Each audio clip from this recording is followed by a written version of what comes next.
Pessoal, eu irei fazer aqui algumas considerações sobre as atividades assíncronas.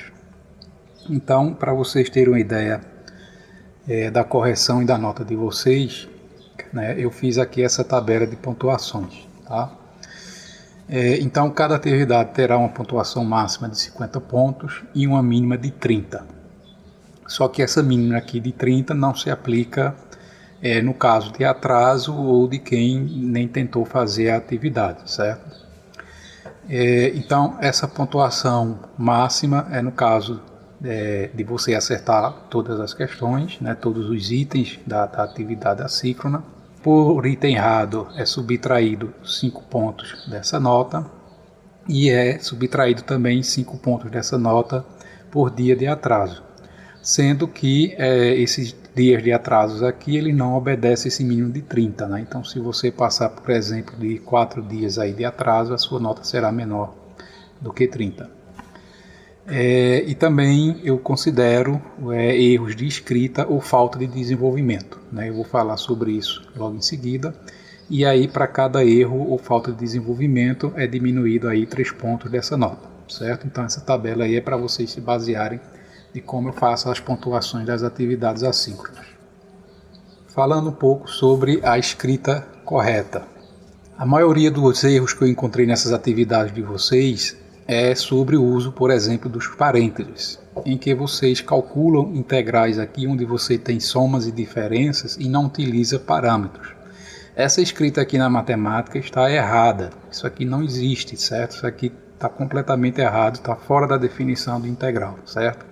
Então, quando você tem somas e diferenças aqui, ou seja, a função que você está integrando aqui envolve somas e diferenças, você obrigatoriamente tem que usar o parênteses aqui, indicando que a integral aqui é sobre todo esse termo, certo? Então, essa maneira aqui ela está errada e eu desconsidero, né, menos 3 pontos caso você cometa esses erros de correção. Nessa primeira atividade eu não fiz isso porque eu ainda não tinha dado um retorno nem avisei a vocês, mas nas próximas eu vou considerar esses erros, certo? Outro exemplo, quando você tem a sua função aqui formada por produtos, né, de subfunções, digamos assim, você não precisa utilizar, né, o parênteses, já que o dx aqui da integral aqui ele é um produto, certo? Então, caso você tenha somas e diferenças, você obrigatoriamente tem que usar o parênteses. Eu escrevi inclusive outros exemplos aqui, né, mostrando quanto é importante a escrita nesse sentido, né, em que menos x elevado a 2 é completamente diferente do menos x elevado a 2 entre parênteses, certo? Isso aqui são expressões diferentes. Inclusive tem pessoas que ao fazerem produto, né, de número por alguma variável negativa, aqui também não utiliza, né, o parênteses. Isso aqui é completamente diferente de quando você utiliza o parênteses, né? Na escrita matemática isso aqui é uma diferença, é uma subtração, e já nesse caso aqui de fato, né, você tem um produto.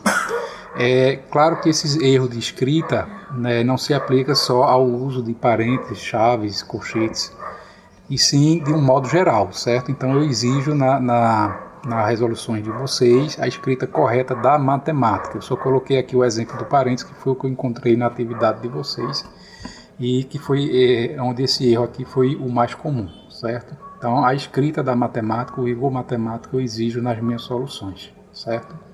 Caso alguém tenha algum problema com isso, quiser argumentar nas aulas síncronas, né, a gente fala sobre isso. Vamos agora à questão de desenvolvimento.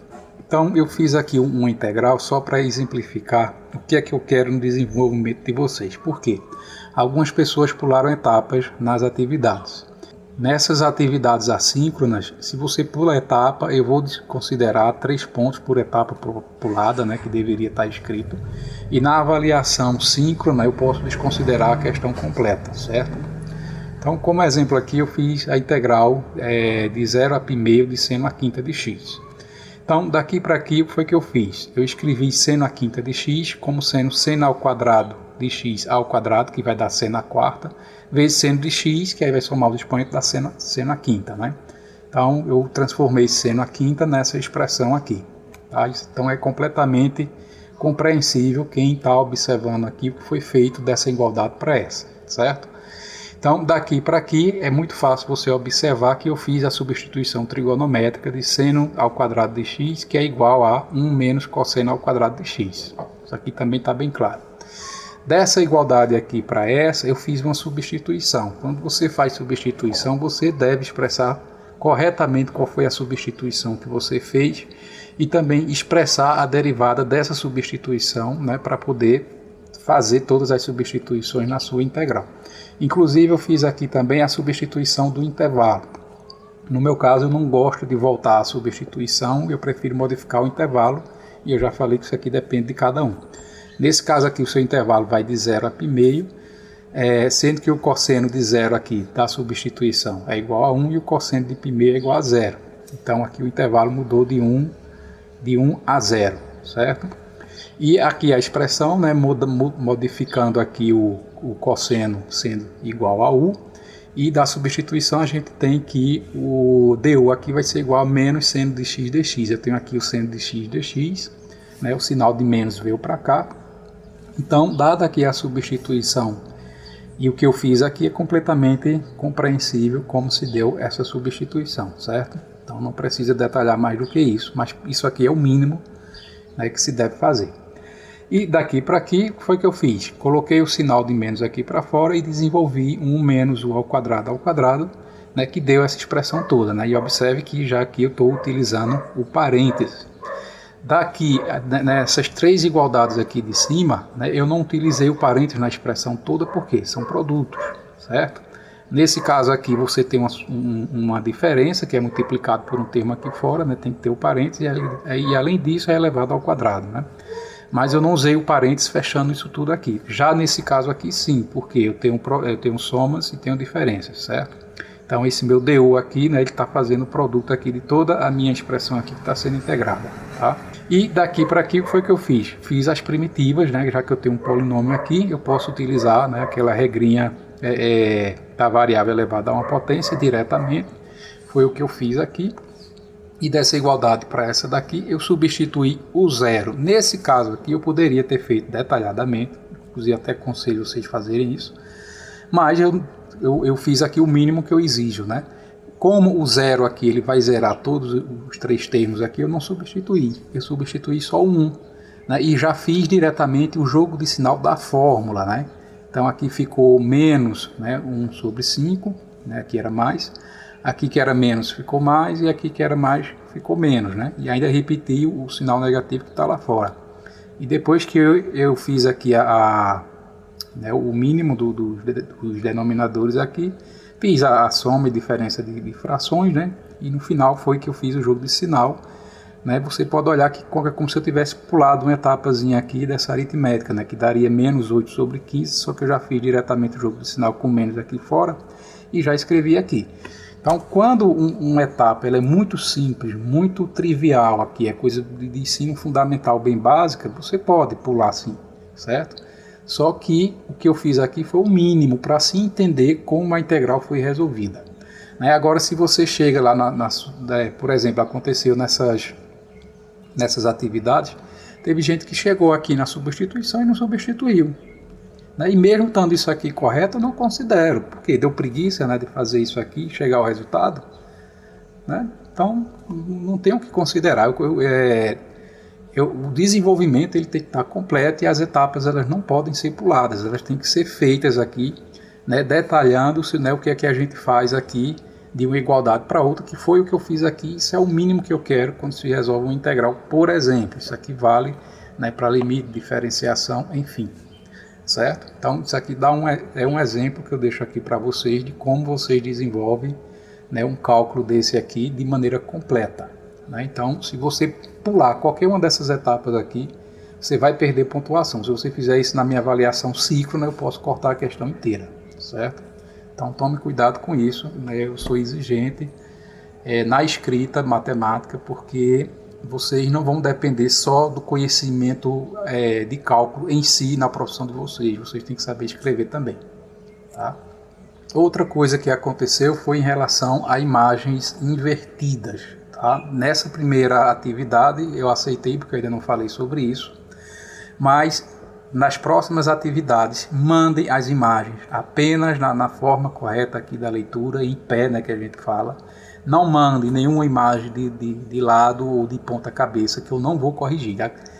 Das próximas atividades, qualquer imagem que vier de acordo com esses 3 exemplos aqui, eu não vou corrigir nada, não vou considerar nada, certo? Não fiz isso nessa. Houve acho que 1 ou 2 pessoas que mandaram imagem invertida, eu tive que baixar o arquivo e modificar aqui, inverter para eu conseguir ler, né?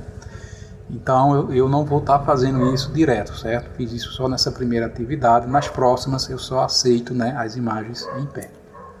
Outra coisa é sobre a falta de partes da questão, né? Acho que foi na primeira questão lá da atividade que eu pedi um esboço gráfico, então eu citei aqui como exemplo, e se eu peço um esboço gráfico, é porque esse esboço que você fizer faz parte da avaliação da questão, certo? Se não fizesse, eu não pedia, não tinha sentido nenhum, tá? Então teve muita gente que acho que considerou que não precisava fazer um esboço do problema, né, da interpretação do problema, e simplesmente não fez, tá? Então fica aqui o avisado, fica o alerta, que o que eu peço na questão vai ser avaliado. Então, se você desconsidera alguma coisa lá e não faz, com certeza você vai perder pontuação por conta disso, tá? E por último, eu deixo aqui como dica, né, o uso do Cam Scanner para você fazer as suas imagens, né? Tá aqui o endereço. E deixo uma dica a mais que eu não sabia e que fiquei sabendo no início desse semestre, que você pode associar o seu aplicativo Cam Scanner à sua conta institucional. Né, tem uma opção lá de você deixar a sua conta como estudante, e aí você vai ter que utilizar e-mail institucional, e aí de alguma maneira esse Cam Scanner ele verifica esse seu e-mail, e aí você se livra daquelas propagandas chatas do Cam Scanner e ele fica original, né, sem propaganda nenhuma, sem lhe aperrear de maneira alguma, né? Então é uma dica que eu deixo para vocês utilizarem o Cam Scanner. Eu acho muito prático para estar escaneando, fazendo as imagens lá das soluções. E você associando ao seu e-mail institucional, você se livra das propagandas, ele fica original para você. E o único problema que eu vejo nele aqui, e que eu peço que vocês prestem atenção, é que automaticamente ele tem uns corretores da imagem, ele aumenta, brilho, diminui. E às vezes isso, ao invés de ajudar, prejudica, né, a leitura do que você escreveu lá, certo? Então tome cuidado com isso, para que as suas imagens não fiquem ilegíveis, né? Principalmente quando você faz imagem de algo que você escreveu com grafite, né? Ele pode aumentar o brilho, clarear a sua imagem e tornar a leitura ilegível, certo? E isso aí é de responsabilidade de vocês. Vocês têm que olhar as imagens de vocês, se está legível, antes de enviar para mim, certo?